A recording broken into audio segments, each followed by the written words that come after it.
The shiny headquarters of Tech Vision Solutions was full of energy. Investors and reporters packed the main conference room, eager to see what people were calling the biggest tech IPO of the year.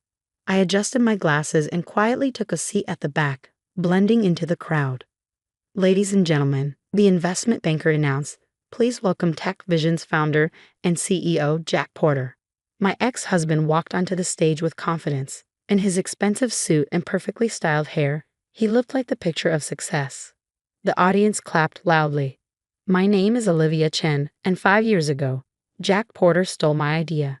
Tech Vision's new security system," Jack said smoothly, "will change the way we protect sensitive data. Our advanced technology can predict cyber attacks before they happen."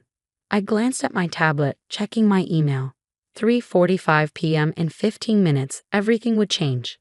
The journey wasn't easy. Jack continued, flipping through slides. "When I first came up with this idea, people said it was impossible. But with hard work and many sleepless nights, we made it happen." I almost laughed. Those sleepless nights had been mine, staring at my laptop coding while Jack told me I was wasting my time. "No one's going to buy security software from a woman," he had said. Back then, I was working as a cybersecurity analyst while developing my own AI-driven security system. Jack wasn't working. He was living off my paycheck while making connections in the tech world. "Our technology is unique," Jack said. "It doesn't just react to cyber threats, it learns and adapts." My technology, the one I had spent years creating, the one that vanished from my laptop the day after Jack moved out. He had offered to check my computer before he left. I refused, but I had already suspected something: the late-night calls, his sudden interest in my work, the way he asked specific questions about my system. So I took precautions. "Tech Vision's technology is protected by patents," Jack continued, showing a slide with patent numbers. "Our intellectual property is secure." I checked my phone. 3:55 p.m. In 5 minutes, my lawyer would be sending some important documents to the SEC and Patent Office. Jack was still talking about future plans when the door opened. A serious-looking man entered and whispered something to the investment banker. The banker's face turned pale. "Mr. Porter," he said nervously, "we need to stop the presentation. There's been a development." Jack frowned. "It can wait. We're in the middle of." "Sir," the man interrupted, "the SEC just received a patent challenge. The IPO is on hold while they investigate." The room filled with whispers. Investors checked their phones. Reporters started typing frantically, and I smiled. "That's impossible," Jack shouted. "Our patents are solid. Who's challenging them?" That was my moment. I stood up and took off my glasses. "I am."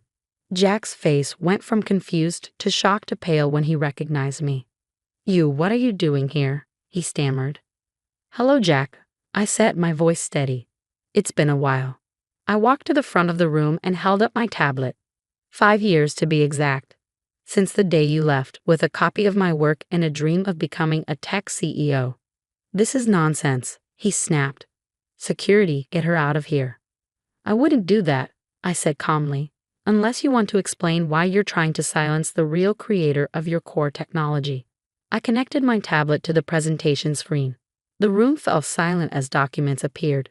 Patent filings dated years before Tech Vision's code, development logs, and most damaging of all, emails from Jack himself, discussing how to steal and reuse my work. "You see," I continued, "while you were busy filing patents on stolen technology, I was keeping records. Every test, every line of code, all time-stamped. And now, just as you're about to profit off my work, the truth is finally coming out." Jack's face turned red. "You're lying. I developed this technology myself." "That's what you told everyone," I said. "But the evidence says otherwise. Would you like me to explain the code, the neural network structure? Because I can you?" The investment banker was reading something on his phone. His expression darkened. "Mr. Porter," he said, looking up, "the SEC is reviewing these documents. They appear to be legitimate." "Of course they're legitimate," I said. "Just like the cease and desist order your lawyers should be receiving right about now." Right on cue, Jack's phone buzzed. He checked it, and I saw the moment he realized he had lost. But I wasn't finished. For the next hour, I walked the audience through my evidence. Investors whispered to each other. Reporters took notes. Jack's carefully built image was crumbling. The neural network system, I explained, pulling up my original code, was designed to predict cyberattacks. Each layer learns from past threats. An investor leaned forward. This is almost identical to Tech Vision's system. Not almost, I corrected. It's exactly the same. Jack didn't even bother changing my variable names. Jack had been quiet, but now he snapped. This proves nothing. I-security isn't a new idea. Then explain it, I said. Explain the encryption method I created. Explain why I used a modified sigmoid function for activation. He opened his mouth but said nothing. The room waited. That's proprietary information, he finally blurted.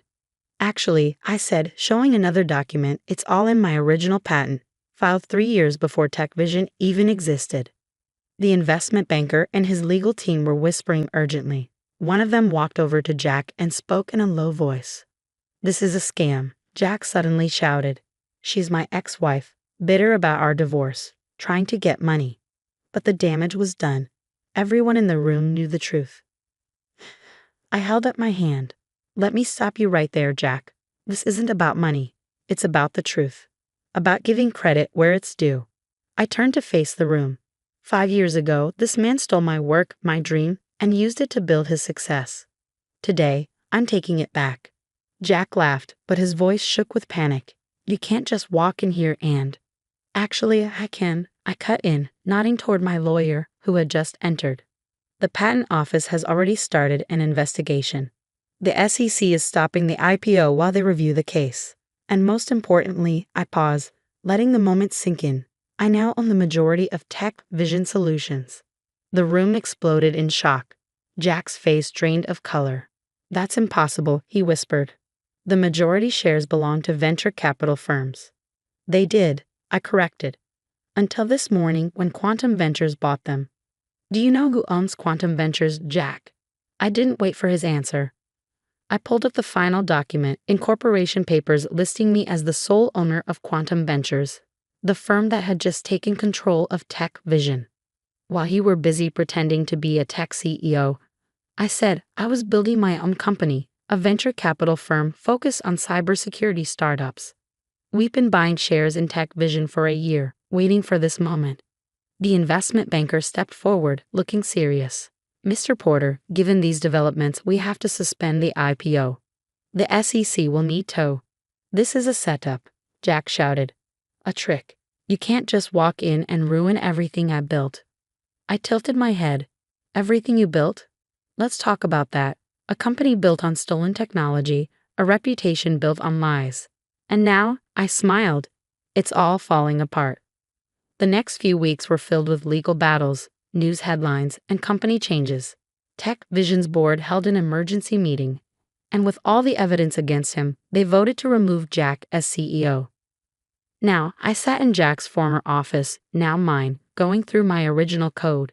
He had made some changes over the years, but they were just small tweaks, like painting over a stolen car. Miss Chen, my assistant peeked in. Jack's lawyers are here. They have a proposal. I nodded. Send them in. 2 lawyers in expensive suits walked in, looking uneasy. I recognized them from my divorce 5 years ago. They had been just as smug back then. Mrs. Porter, one began. Miss Chen, I corrected. What do you want? They exchanged glances before the older one spoke. Our client is willing to offer a generous settlement if you drop the patent case and sign an NDA about the technology's origins. He's offering $20 million. I actually laughed. $20 million. For technology worth billions, that protects Fortune 500 companies. $30 million, the younger one added quickly. Plus, a public statement acknowledging your contributions.